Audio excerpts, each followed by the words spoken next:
Morning everybody, कैसे हैं आप सब। आज मैं बहुत सुबह सुबह ही रेडी हूँ। अभी 9 बज रहे हैं एंड कम्प्लीटली रेडी, नाश्ता वाश्ता हो गया और मैं जा रही हूँ अभी हॉस्पिटल बिकॉज आज है मेरा एनोमली स्कैन और मेरा 19th वीक स्टार्ट हो गया है। तो आज की डेट थी एनोमली की और मॉर्निंग का सबसे पहला स्लॉट था अपॉइंटमेंट का, वो हमने वही मदरहुड में ही स्कैनिंग की बुक करी है एंड उसके इमीडिएटली बाद डॉक्टर का भी अपॉइंटमेंट ले लिया है ताकि स्कैनिंग करा के इमीडिएटली डॉक्टर को दिखाते हुए ही आएंगे।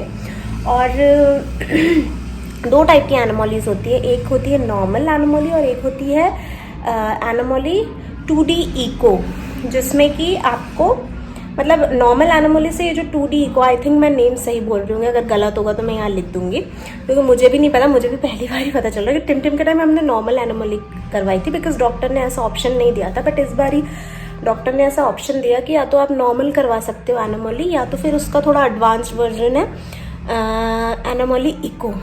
तो उसमें क्या होता है, बच्चे के हार्ट के अंदर भी प्रॉपर चेक होता है। बाकी ऊपर से तो सारी चीज़ें एनोमली में भी चेक होती है, body parts, hearts, lungs develop हो रहे हैं कि नहीं, बट इंटरनल पार्ट्स जो हार्ट के होते हैं वो 2D इको में चेक होते हैं। तो हम लोगों ने बोला हम 2D इको ही करवा लेंगे। तो बस वही अभी मॉर्निंग का 10:20 का आई थिंक स्लॉट है हम लोगों का स्कैनिंग का। तो मैं तो रेडी बैठी हुई हूँ, मेरे हस्बैंड नीचे गए हुए हैं, उनको कुछ काम था। मेरे मोबाइल बहुत मतलब कैमरा बहुत शेक हो रहा है क्या, ऐसा मुझे लग रहा है। सो वो नीचे गए हुए हैं तो बस वो मुझे बोले कि ठीक है मैं फ्री हो गया हूँ आ जाओ, तो मैं भी नीचे जाऊँगी एंड थोड़ा सा कुछ खाने पीने का रख लिया है अपने साथ में क्योंकि थोड़ा लेट हो सकता है मे बी, क्योंकि अभी पहले जाएंगे तो क्योंकि क्या मदरहुड में सब कुछ बहुत लेट होता है एंड आई थिंक मतलब थोड़ा ज़्यादा ही लेट होता है। मेरा तो यही एक्सपीरियंस है, आप अपॉइंटमेंट लेकर भी जाओगे तो आपका नंबर 1.5 घंटे बाद ही आता है। ऐसा हो सकता है कैजुअलिटीज़ रहती हैं, डिलीवरी आ जाती है, तो बहुत सारे रीजंस हो सकते हैं। तो मुझे ऐसा लग रहा है हम लोगों को आते आते नहीं भी तो 1 से 1.5 तो ज़रूर बच जाएंगे। तो ब्रेकफास्ट तो अच्छे से कर लिया है, थोड़े बहुत फ्रूट्स वगैरह रख लिए हैं, बाकी वहाँ देखते हैं। टिम को नहीं लेकर के जा रहे हैं हम क्योंकि उसको नहीं जाना और बहुत टाइम भी लग जाएगा। तो वो बोल रही है कि मम्मा मैं नहीं आऊँगी, मैं घर पर टीवी देखूँगी। सो वैसे बाहर ले जाने से ज़्यादा बेटर मुझे उसको छोड़कर जाना ही लग रहा है, क्योंकि क्या है वो थोड़ी देर में वहाँ बोर हो जाएगी, फिर उसको मोबाइल दो। और हॉस्पिटल बच्चों को बेवजह नहीं ले जाना चाहिए, तो इसलिए भी हम लोग उसको यहीं पे छोड़ के जा रहे हैं। तो उसका ब्रेकफास्ट हो गया है, उसके लिए खाने पीने की चीज़ें रख दी है, उसका पानी भर के रख दिया है, तो सारी चीज़ें प्रॉपर कर दिया। बस मैं वेट कर रही हूँ कि मुझे बोले कि आ जाओ, तो मैं जाती हूँ नीचे, रेडी होकर के बैठी हूँ प्रॉपर।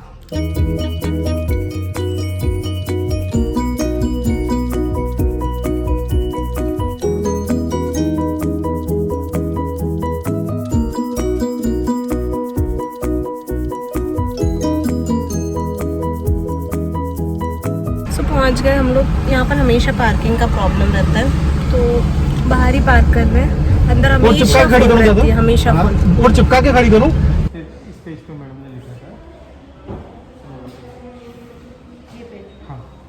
हम लोग थोड़ा बिफोर द टाइम आ गए हैं, तो अभी बैठे हुए हैं अल्ट्रासाउंड रूम के बाहर।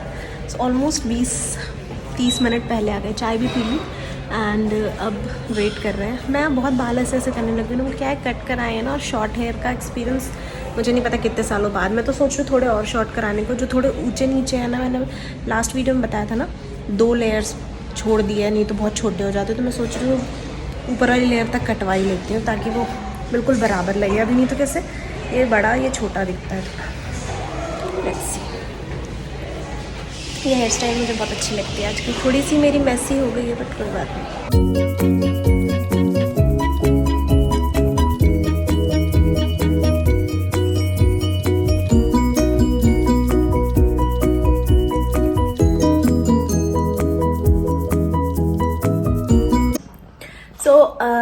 हॉस्पिटल से तो हम लोग अराउंड 1:30 बजे के आसपास आ गए थे, बट उसके बाद फिर मैंने शूट नहीं किया क्योंकि बहुत थक गए थे यार। नाश्ता करके गई थी, घर आई तो फटाफट खाना खाया और फिर उसके बाद में थोड़ा बहुत रेस्ट वगैरह किया। और अब हम लोग जा रहे हैं राशन लेने, ग्रॉसरी लेने, और स्टार जा रहे हैं। इस बार थोड़ा ज़्यादा ग्रॉसरी लाना है, मतलब इस बार बहुत सारी चीज़ें ख़त्म हो गई हैं और बहुत दिनों से हुई थी, बट मैं रुकी हुई थी कि अब एक ही बार जाऊँगी जब ग्रॉसरी लेने, तभी लाऊंगी ना। तो बीच बीच में जैसे चीज़ें हम मंगवाते रहते हैं ना, वैसे इस बार नहीं किया था मैंने। तो बस ये है, बहुत गंदा हो रहा है ना मेरा स्किन।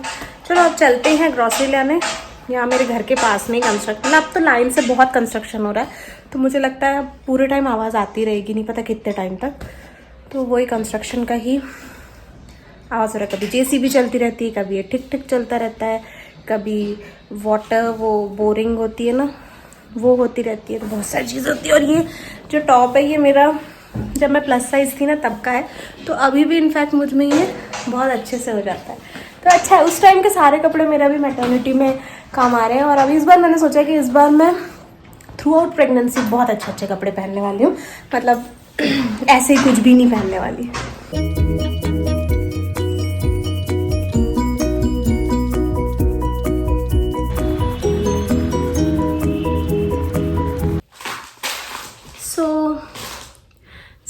ग्रॉसरीज लेकर तो आ गई मैं। फिर मुझे ध्यान आया कि मैंने अभी तक के आप लोगों से डिस्कस ही नहीं किया कि आज मैं जो टेस्ट कराने गई थी हॉस्पिटल, उसमें मतलब रिपोर्ट्स में क्या आई। और ये तो जनरल डिस्कशन करना चाहूँगी मैं, बहुत डीप नहीं, जनरल इसलिए कि हो सकता है कुछ लोगों को हेल्प हो जाए।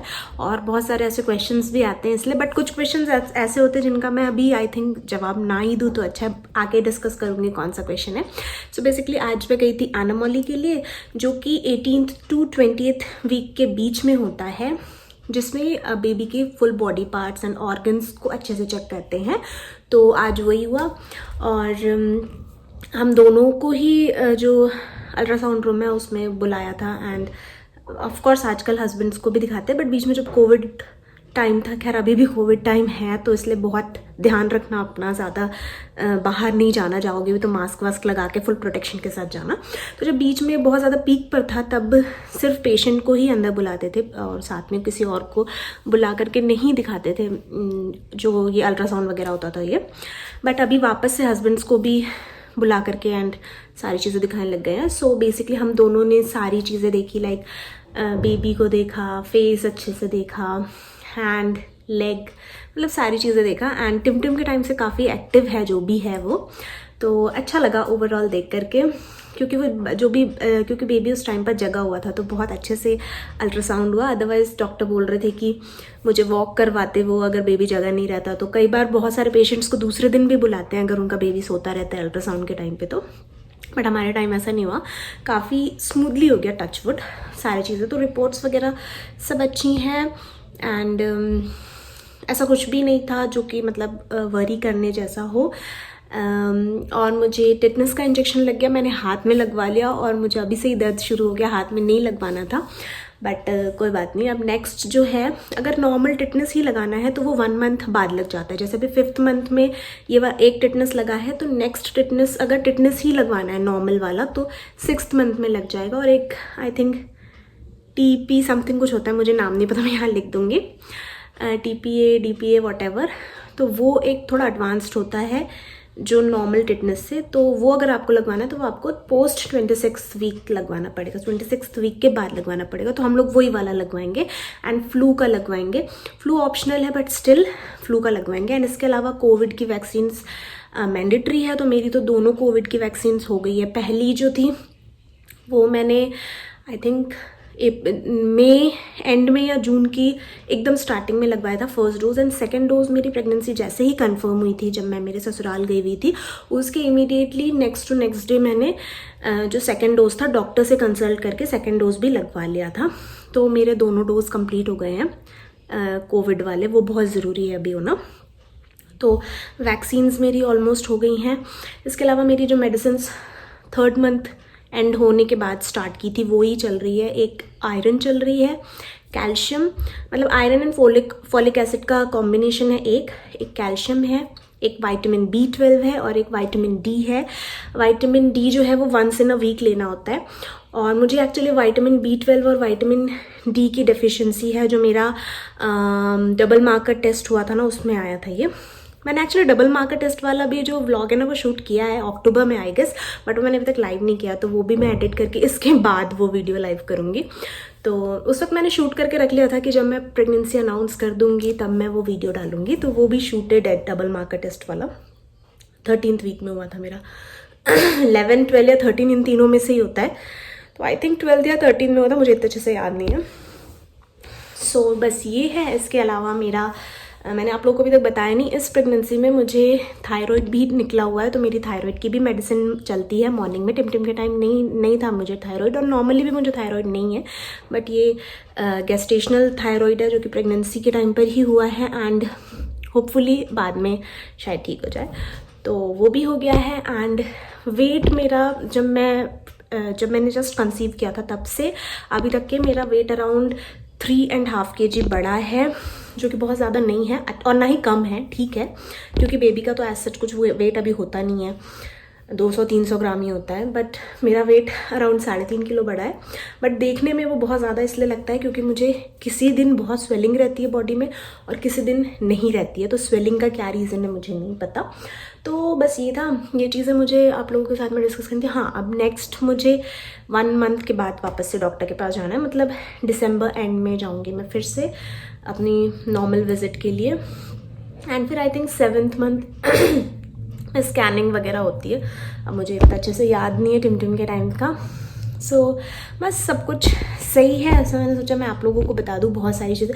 और मुझे ऐसे भी क्वेश्चन आ रहे हैं कि इस बार आप नॉर्मल करवाओगे कि ऑपरेशन। तो यार अभी तो टाइम ही नहीं है इसके बारे में बात करने का, आगे जैसा हो वैसा करेंगे। मेरी ऐसी कोई प्रेफरेंस नहीं है। टिम ऑपरेशन से थी, सो मोस्टली चांसेस बनते हैं कि ये भी ऑपरेशन से हो, नहीं तो कुछ भी हो सकता है। तो मेरे ऐसे कोई प्रेफरेंसेस नहीं है। एंड ड्यू डेट जो पहले थी उससे थोड़ा थोड़ा आगे शिफ्ट होती जा रही है। इस बार भी थोड़ा और आगे शिफ्ट हो गई मेरी ड्यू डेट, अप्रैल की। तो बस यही था, ये सारी चीज़ें आज के विजिट की थी। तो बस ये था, कोई भी डाउट होगा, कुछ पूछना होगा तो आप नीचे कमेंट करके पूछ सकते हैं। ये बहुत स्पेशल, बहुत ज़रूरी स्कैन होता है एनोमली। एंड मेट्रो सिटीज़ या बड़ी सिटीज़ या नॉर्मल जो सिटीज़ होती हैं वहाँ तो ये होता ही है अभी, लेकिन मुझे लगता है धीरे धीरे हर जगह ये होना चालू हो जाएगा। एंड जो मैंने एंटी स्कैन कराया था, डबल मार्कर और एंटी स्कैन जो था, वो अभी भी बहुत कम मतलब कम जगहों में ही होता है। जो थोड़ी सी छोटी जगह है वहाँ तो होता ही नहीं है एंटी स्कैन और डबल मार्कर, किसी को पता ही नहीं है कि क्या होता है। जहाँ तक मुझे मालूम है, हो सकता है मैं गलत होंगी, बट मुझे जहाँ तक पता है बहुत छोटी जगहों में नहीं होता है। नॉर्मल जो थोड़ी डेवलप्ड जगह होती है वहाँ पर होता है। तो ये दोनों टेस्ट बहुत ज़रूरी होते हैं। एंटी स्कैन और डबल मार्कर जो होता है वो किसी भी तरीके के डाउन सिंड्रोम को डिटेक्ट करता है। एंड ये जो अपना एनोमली हुआ, ये बॉडी पार्ट से रिलेटेड चीज़ों को डिटेक्ट करता है। तो खैर एनोमली तो बहुत ही कॉमन है, सालों से चल रहा है, टिम के टाइम पर भी होता था। एंड मैं श्योर हूँ उसके भी बहुत पहले से, और मैंने कहा पुणे में ही थी टिम के टाइम, तो तब भी हुआ था मेरा। तो आज मैं गई थी जहाँ ग्रॉसरी लाने, तो मैं ये लाई हूँ सेसमे सीड मतलब वाइट तिल, और फ्लेक्स सीड मतलब अलसी। तो ये दोनों का एक्चुअली मैं लड्डू बनाने वाली हूँ, थोड़ा सा रोस्ट करके, और इसको मैं उसके साथ में बाइंड, या तो गुड़ के साथ में बाइंड करूँगी, या तो फिर मैं इसको किशमिश के साथ में, रेजिन्स के साथ में बाइंड करूँगी, क्योंकि ये भी बहुत अच्छा होगा मेरे लिए, क्योंकि इसमें बहुत सारे वाइटामिन्स मिनरल्स वगैरह है जो कि मुझे अभी लेना चाहिए। तो ये लड्डू मैं अभी 1-2 दिन में बनाऊँगी। तो अगर मैंने बनाया, वैसे तो बनाऊंगी, लेकर आई हूँ इसलिए, तो मैं वीडियो ज़रूर शेयर करूँगी। सो प्रेगनेंसी में भी खा सकते हैं, ऐसे नॉर्मली बहुत हेल्दी चीज़ है, बालों के लिए भी बहुत अच्छा रहता है। तो ये जो व्लॉग है उसको मैं यहीं पर एंड कर रही हूँ। मिलते हैं नेक्स्ट वीडियो में। वीडियो पसंद आएगा तो लाइक कर देना। Bye bye.